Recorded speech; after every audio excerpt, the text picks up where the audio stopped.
Divoxradio.com.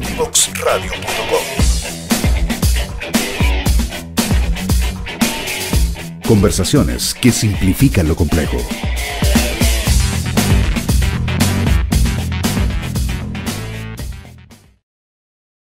Bueno, ya estamos de regreso entonces en este tercer bloque y vamos a seguir hablando y retomando esta conversación sobre los distintos invitados que tuvimos durante los últimos capítulos. En esta última parte yo me estaba recordando sobre los distintos procesos, las distintas experiencias relacionadas con el levantamiento de inversión. Tuvimos dos invitados, un invitado y una invitada, para dar dos contrastes desde el punto de vista de las distintas oportunidades que se van presentando o de los distintos focos que tienen los distintos fondos de inversión. Por un lado tuvimos a Eric Díaz, General Partner de Black Chip Venture Capital, y Mariana Jiménez, que ella es Deal Flow y Portafolio Manager de Amplifica Capital. Dos fondos de inversión que curiosamente son mexicanos, pero que tienen focos completamente distintos. En el primer caso, en el caso de Black Chip, la conversación con Eric era principalmente de la mano de aquellas inversiones relacionadas con estas industrias que están por nacer, que van naciendo y muy de la mano con lo que hablábamos al principio de las oportunidades, con la economía plateada. Y por economía plateada entendemos aquella industria que nace para esa etapa de la vida, cuando tenemos un poquito más de canas, también están saliendo algunas canas más, pero es un poco cómo esas oportunidades se van presentando y van cambiando en el tiempo.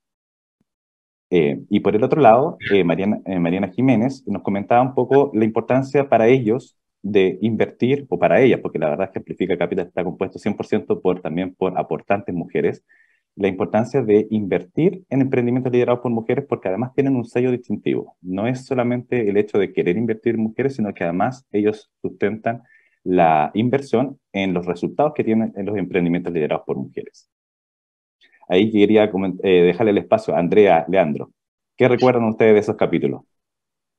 Sí, principalmente lo que tú dijiste, que el sello que tiene, por ejemplo, que tenía o que apuntaba, ¿no es cierto?, María Jimena, con el Fondo de Capital, quizás, no sé si lo dijo ella o lo dijiste tú cuando la entrevistaste, pero ese sello distintivo hace que, de alguna forma, yo no sé si exista mayor riesgo o no al momento de entregarle la inversión a una corporación o a una startup liderada por mujer, pensando en que a lo mejor existen ciertas características como, por ejemplo, tener mejor estudiado el riesgo o tener mejor una planificación un poco más al dedillo. No sé, ahí tú que eres más experto ahí, Andrés, con respecto a eso, en virtud a lo mejor de cuando se lo entregamos a una startup que no necesariamente está liderada por mujeres.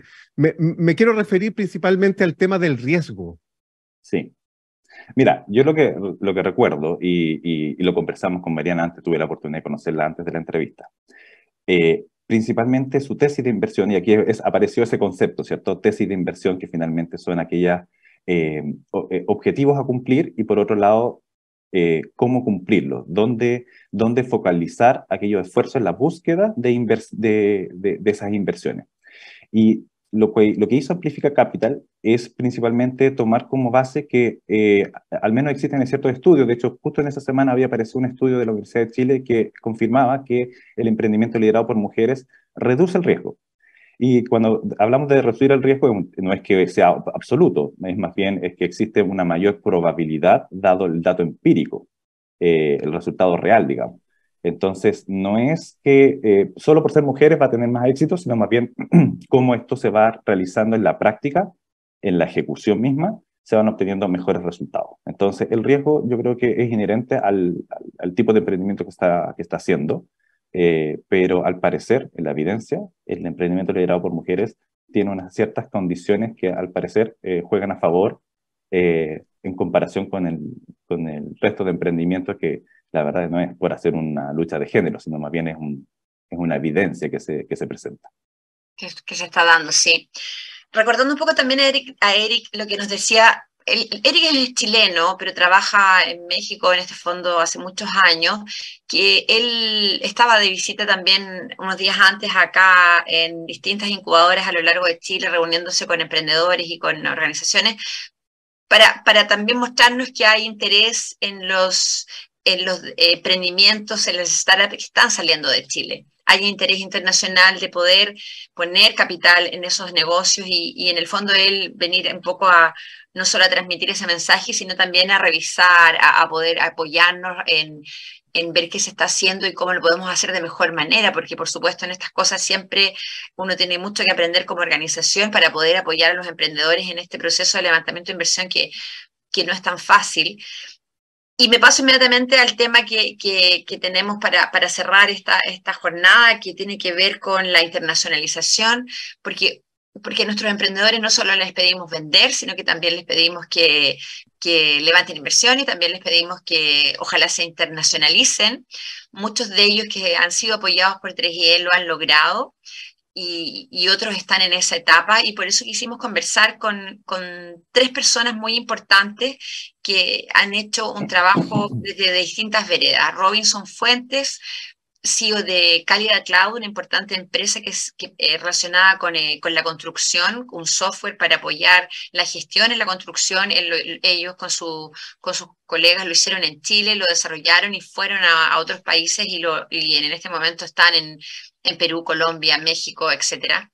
Y nos contó un poquito que la internacionalización requiere varias cosas, es una opción viable la mayoría de las veces, pero en algunos momentos tampoco lo es. Entonces, cómo el emprendedor también logra identificar si es el momento exacto para internacionalizarse o por último, si es necesario internacionalizarse y solamente revisar cuál es la opción, a qué países nos queremos ir, conocer la cultura de ese país, entender las formas de negocios que se hacen en esos países. Él nos contaba que su equipo se tuvo que dividir y estar en estos 3 países iniciales que les menciono, ahora están en 5. Irse a vivir allá con familia y conocer lo que pasa allá, cómo se desarrollan los negocios, cuáles son los tiempos, dónde se dan las grandes conversaciones de negocio, en qué momento del día, etcétera. Conocer la cultura, además de todo lo que significa hacer negocios en otra parte. Así que esa conversación con Robinson estuvo muy interesante. Uno dice un software para la construcción. ¿Cómo puedo internacionalizar un negocio como ese? Bueno, ellos lo hicieron. Y ellos no solo son emprendedores, sino que también son mentores de nuestra red. Y también hablamos con David Peña, fundador de Comunidad Feliz, Leandro, que ahí tú nos puedes contar más detalles de lo que ha sido este camino de David y su equipo en Comunidad Feliz, que ya también es internacional. Sí, bueno, ellos también, tomándome las palabras que decía un poco Robinson, ¿no es cierto?, de lo que ustedes habían conversado en la entrevista, claramente ellos también tomaron la decisión de internacionalizarse y abarcar países como, por ejemplo, Colombia, México, Perú, y la verdad es que él nos comentaba que claramente hay que tener un representante en cada uno de los países, y justamente él me estaba dando la entrevista desde California. No sé si ahí algo me quiso decir que habían unas oportunidades nuevas allá, no sé si van a también atacar ahí el mercado estadounidense, o quizás ahí es por la cercanía a lo mejor a México. Y por supuesto, y el otro socio estaba en México. Y así se iban repartiendo y tenían esta conexión o esta red, dado que de hecho la pandemia lo había fortalecido, estas relaciones virtuales, ¿no es cierto?, estas juntas de negocios virtuales que tenían, y poder conocer y palpar la verdad, cada uno de los mercados donde ellos están instalándose. Yo creo que tener ese pulso del mercado donde uno quiere llegar es importante. Y la verdad que eso todavía la virtualidad no lo puede lograr. Hay que desplazarse al destino, por lo menos para hacer las primeras quizás investigaciones, pero hay que llegar a establecerse ahí en una primera etapa. Quizás después uno puede tener ya dejar alguna sucursal, ¿no es cierto?, y poder manejarla de forma más virtual. Pero yo creo que ahí el mensaje que nos daba David era que había que establecerse para estar en contacto con ese mercado al que uno quiere atacar. Yo quería solamente contar que es casi una anécdota. A mí me pasó en alguna instancia dentro del 3IE asesorar o más bien tratar de tomar contacto con un potencial cliente que estaba pensando en el tema de internacionalización. Y no es trivial lo que tú estás diciendo tú, Leandro.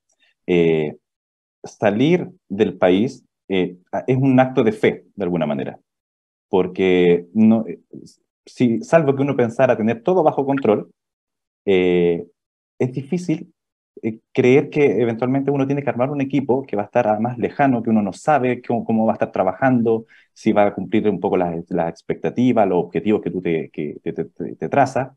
Y yo me acuerdo en este caso, en este ejemplo que me tocó vivir, que era un emprendimiento liderado por 2 hermanos, que además eran gemelos. Y me decían que ellos estaban evaluando el tema del crecimiento de la expansión internacional, pero ellos tenían un límite y decían, es que somos 2. Y era porque ellos lo enfrentaban desde el punto de vista, quizá, yo creo que cada uno tiene su punto de vista, ¿cierto? Pero un poco desde la desconfianza de no querer dejar a otras personas distintas a estos 2 hermanos a cargo de la empresa. Entonces ellos tenían que evaluar y decidir qué país iban a abrir, porque solamente tenían 2 posibilidades, uno en Chile y otro fuera. En ese tiempo me acuerdo que era Brasil el siguiente país, y efectivamente él se fue, el otro hermano se fue, abrió operaciones allá, pero un poco el punto de vista que quería dar es que para hacer crecer el emprendimiento, primero hay que tener un salto de fe, como decía, a confiar en la construcción de equipos, la importancia de construir equipos, y obviamente si tú quieres controlar un poco eso, tener los mecanismos de control, no para agobiar a los equipos de trabajo, sino más bien para ver el crecimiento real y ir tomando medidas correctivas en el camino. Y obviamente empoderar a tus equipos de trabajo que vas a tener en los distintos países. Bueno, antes de ir a la pausa también no podemos dejar de mencionar a Karina de Oliveira, que al revés, ella internacionalizó su negocio hacia Chile. Ella con su empresa pudo encontrar una oportunidad, vio una oportunidad aquí en Chile. Y Leandro, ahí antes de ir a la pausa, cuéntanos un segundito de Karina, que también ella es tremenda emprendedora y lo hizo al revés. Ella vino a este destino a desarrollar su emprendimiento. Claro, ella venezolana con raíces brasileras, portuguesas, llega a Chile a desarrollar su emprendimiento.